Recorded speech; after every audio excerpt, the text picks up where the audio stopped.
think we're ready now. Hi everyone, I'm so happy that we got to sit down today and chat, especially because this issue affects employers, employees, and consumers.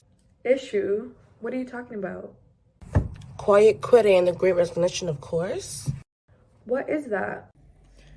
Hear me out. Taylorism argue that it can lead to dehumanization of labor and stifling of the innovation, creativity, and the estrangement of employees from their jobs. The legacy of Taylorism may influence employees' discontent and disengagement in the context of the Great Resignation and quiet quitting. Overly micromanaged work settings that put efficiency ahead of the autonomy and well-being of its employees might make them feel restricted. The desire to leave their positions may also be worsened by the contrast between Taylorist management approaches and the changes expectations of modern workers, who frequently place a higher value of flexibility, meaningful work, and the work-life balance.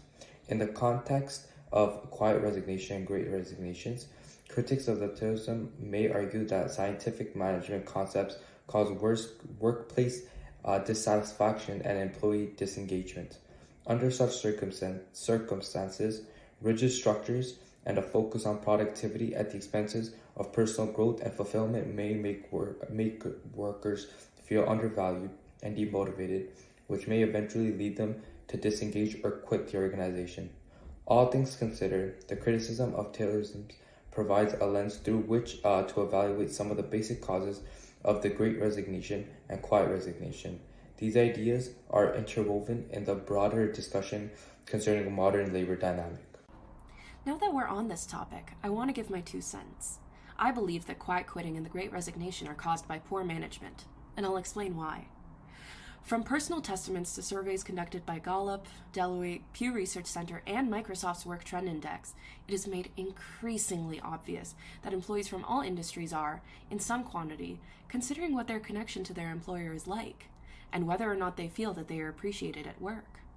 According to MIT Sloan, more than 40% of workers were considering leaving their current jobs at the end of 2021, the top reasons being unhealthy work culture and the employees feeling as though their work wasn't recognized. BetterUp also recognized that having no clear advancement path, burnout, and poor compensation added more reasons for employees to quietly quit. According to a workplace burnout survey conducted by Deloitte, a whopping 91% of employees experienced copious amounts of stress. And, more frighteningly, 70% of this population believed that their employers were not doing nearly enough to help. When Taylorism and the Ford assembly line came to fruition, there was only one incentive in mind for workers: making money. But the world changes, and when management doesn't change with it, it can lead to employee dissatisfaction, creating room for bad customer service, careless employees, and confused employers. With quiet quitting and the Great Resignation, the only way to even begin solving these issues is to start at the root. And if management can change for the better, so will the employees. Hear me out. Taylorism argues that it can lead to dehumanization of labor and the stifling of innovation and creativity, and the estrangement of the employees from their jobs. The legacy of Taylorism may influence employees' discontent and disengagement in the context of the Great Resignation and quiet quitting. Overly micromanaged work setting that put efficiency ahead of the autonomy and well-being of its employees might make them feel restricted. The desire to leave their positions may also be worsened by the contrast between Taylorist management approaches and the changes exceptions of modern works, who frequently place a higher value of flexibility, meaningful work, and work-life balance. In the context of quiet resignation and the Great Resignation, critics of Taylorism may argue that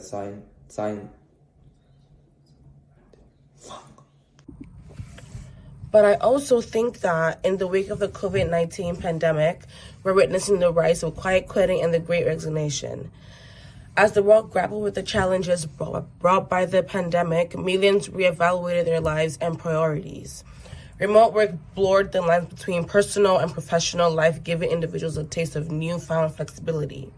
According to the data from the U.S. Bureau of Labor Statistics, a record of 4.3 million Americans quit their jobs in August 2021 alone. But it's not just about the members, it's about the underlying shifts in mindset. Surveys conducted by organizations like Microsoft and Gallup have revealed that a significant percentage of employees are considering leaving their jobs post-pandemic, which is like right now. Yeah. Reasons range from burnout and dissatisfaction with work culture to a desire for greater purpose and autonomy. Yeah. The pandemic forced us to confront the fragility of life and the importance of finding meaning beyond the confines of a paycheck. As we navigate this era of uncertainty and change, one thing is clear. The Great Resignation is not just a trend, it's a seismic shift in the way we approach work and life. Moving towards values and assumptions, one value that appears to be shown is that employees, particularly younger aged employees, are viewing personal life as more valuable than work life, which could be a reason for the dramatic increase in the number of resignations, as well as the substantial lack of increase in performance from said employees. Yet despite this, employers continue to expect high performance from their employees without an increase in any form of compensation, either in money, in the treatment of the employees, or in other things such as vacation time. When the worker wants increased personal time and the employer wants increased work time from the employee, an imbalance occurs, which in this case causes employees to either quit their job entirely or do the bare minimum, such as quiet quitting, where people do the bare minimum because they don't feel that they want to work. A deeply held belief from all parties is that people who work harder are more likely to be promoted. However, the times when that statement were true and actually held value seemingly have gone away. More often, people who work hard are seen as greater value to the company, but will not receive any actual compensation for their hard work. Instead, they'll most likely be given even more work because the employers see them as very valuable.